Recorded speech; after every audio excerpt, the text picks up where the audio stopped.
আসসালামু আলাইকুম গাইজ, আকৌ আহিলোঁ আজি নতুন এটা ভিডিঅ' লৈ। কিন্তু মোৰ অকণমানি পলম হৈ থাকে বাৰু। এটা সময় বান্ধি দিছে, সেই বান্ধাটো মই মানে ঠিকমতে আইনমতে কৰিব পৰা নাই। কিন্তু সকলোকে মই ক্ষমা মাগিছোঁ। আকৌ ফেচবুক ইউটিউবতো মই ক্ষমা বিচৰাছোঁ, ক্ষমা মাগিছোঁ।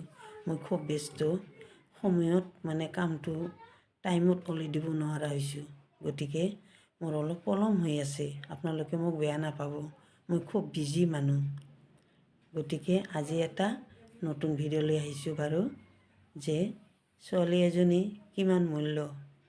ছোৱালী এজনী ইমান মূল্যধাৰী ছোৱালী।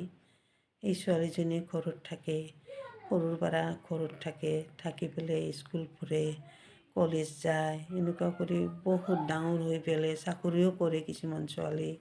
তাৰপিছত ল'ৰা আহি সিহঁতৰ ঘৰত আকৌ বিয়া দিব লগা হয়, বিয়া দিয়ে। তাত তেনেকৈ গুচি যায় ছোৱালীজনী মাক দেউতাকক এৰি। কিছুমান ছোৱালী ইমান মাক দেউতাকক ভাল পায়, ঘৰ এৰিবই নোৱাৰে, যে মনত পৰি থাকে। আৰু কিছুমান ছোৱালীৰ মানে শাহু ইমান ভাল। আকৌ ছোৱালীজনী কান্দিলে কয় বাৰু, মায়ে তুমি কিয় কান্দা? তোমাৰ মাক দেখিব পৰা নাই কাৰণে তুমি কান্দি আছা নেকি?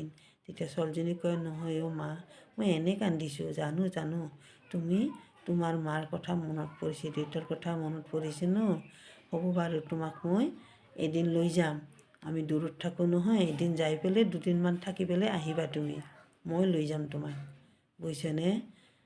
মাইজনী তুমি কান্দিব নালাগে, অ' বোৱাৰী তুমি কান্দিব নালাগে, মই লৈ যাম। সঁচাকৈ কৈছোঁ, তোমাক লৈ যাম।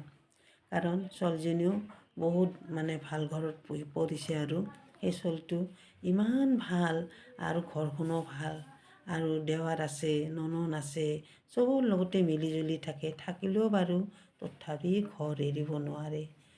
ফটককৈ ঘৰ এৰিব কেতিয়াও কোনো ছোৱালী নাপায়। কাৰণ ল'ৰা ছোৱালী হোৱাৰ পিছতে লাহে লাহে পাহৰি যায়, বুজিছেনে গাইজ? এইটোৱে আৰু ছোৱালীৰ জীৱনৰ কাহিনী। সেইকাৰণে বাৰু ছোৱালী সদায় ভাল হৈ থাকিব লাগে, ড্ৰেছবোৰ ভাল কৰিব লাগে, নেকেড ড্ৰেছ পিন্ধিব নালাগে, আঁঠু ওলাই ঘূৰিব নালাগে।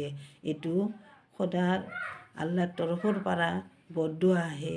ছোৱালী মানুহ বহুত মূল্য, বহুত ধুনীয়া। নহৰু পিঁয়াজ যেনেকুৱা ইমান তৰপ বাকলি থাকে নহয়, সেনেকুৱা ছোৱালী কিন্তু অকণমানে চিন্তা কৰিবা তোমালোকে, বুজিছ গাইজ?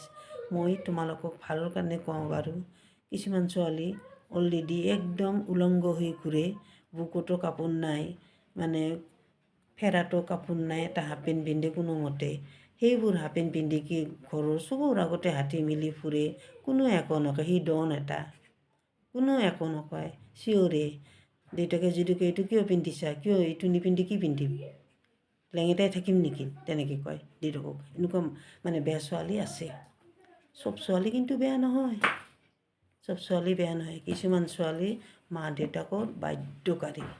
ইমান বাধ্য মানে যিহে কয়, চুলিও এডাল নোলায় বাৰু। কাৰণ আমাৰ মুছলমান ধৰ্মত চুলি এডাল ওলোৱা বাধা আছে, আৰু জোৰে কথা কোৱা বাধা আছে, ডাঙৰকৈ হাঁহা বাধা আছে, এইবোৰ আৰু। কাৰণ কিছুমান ছোৱালী মুছলিমৰ ভিতৰতো আছে, একদম উলংগ হৈ ঘূৰি ফুৰে। মানে এটা গেঞ্জিৰ নিচিনা কিবা এটা পিন্ধিল, চবৰ আগতে হাত জাকৰি ঘূৰি ফুৰিব লাগছে, বাটতো যায়। হাফ পেণ্ট এটা পিন্ধি বাটতো যায়। তেনেকুৱা কৰিব নালাগে, কাৰণ ছোৱালী বহুত মূল্যৱানী। সেইটো ছোৱালী কিন্তু কোনো ল'ৰাও ভাল নাপায়, এনেই দেখে কিন্তু ভাল নাপায়। আৰু কিছুমান ছোৱালী ইমান পৰ্দাত থাকে যে ফটক কৰি বিয়া হৈ যায়। কিয়নো বিয়া হ'বই, ছোৱালীজনীৰ কায়দা কাৰণ চাই, ওচৰ চুবুৰীয়া সোধে ছোৱালীজনী ভাল, সেইকাৰণে বাৰু ছোৱালীটো ভাল ঘৰতে পৰে।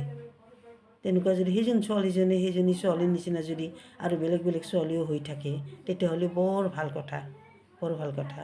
কাৰণ ছোৱালী বহুত মূল্যৱানী ছোৱালী। ক'লা হওক চে বগা হওক একো নহয়, তাৰ ভিতৰত কোনো প্ৰাক নাই। কিন্তু ছোৱালী মানুহ ভাল হ'ব লাগে, কেতিয়াও বেয়া হৈ থাকিব নালাগে। জানো গাইজ, আজিৰ কাৰণে ৰাখিছোঁ বাৰু এই ভিডিঅ'টো। তোমালোকে অকণমানে মন পুতি চাবা, বুজিছেনে গাইজ? আসসালামু আলাইকুম।